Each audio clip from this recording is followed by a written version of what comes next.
എടത്തിരുത്തി കയ്പമംഗലം പഞ്ചായത്തുകളിലെ കാർഷിക മേഖലയെ സംരക്ഷിക്കുന്നതിനുള്ള കൂത്തുമാക്കൽ ചിറക്കൽ ചെറുപുഴ തോട് പദ്ധതി യാഥാർത്ഥ്യമാകുന്നു.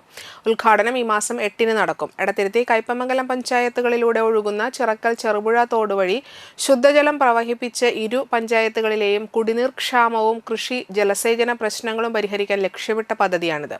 മുൻമന്ത്രി വി.എസ്. സുനിൽകുമാർ കയ്പമംഗലം എം.എൽ.എ. ആയിരിക്കുമ്പോൾ ആസ്തി വികസന ഫണ്ടിൽ നിന്നും അനുവദിച്ച 4.8 കോടി രൂപ ഉപയോഗിച്ചാണ് ചിറക്കൽ ചെറുപുഴ പദ്ധതി ആരംഭിച്ചത്.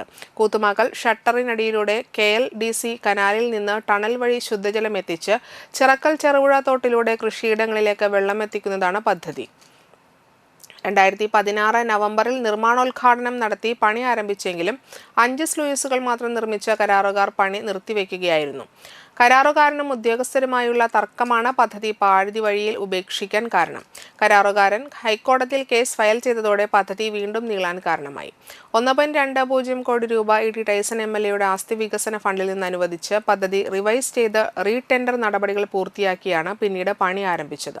2016-ൽ തുടങ്ങിവെച്ച പദ്ധതി 2026-ലാണ് പൂർത്തീകരിക്കാനായത്. മാർച്ച് 8-ന് പദ്ധതി പ്രദേശത്ത് വെച്ച് ഉദ്ഘാടനം ചെയ്യും. അനുബന്ധമായി കലാപരിപാടികളും സമൂഹ നോമ്പുതുറയും സംഘടിപ്പിച്ചിട്ടുണ്ട്. ഉദ്ഘാടന പരിപാടികൾ സംഘടിപ്പിക്കുന്നതിനായി സംഘാടക സമിതി രൂപീകരിച്ചു. കാളിക്കുട്ടി സാംസ്കാരിക നിലയത്തിൽ നടന്ന സംഘാടക സമിതി യോഗം E.T. ടൈസൺ MLA ഉദ്ഘാടനം ചെയ്തു. എടത്തിരുത്തി ഗ്രാമപഞ്ചായത്ത് പ്രസിഡന്റ് ബൈന പ്രദീപ് അധ്യക്ഷത വഹിച്ചു.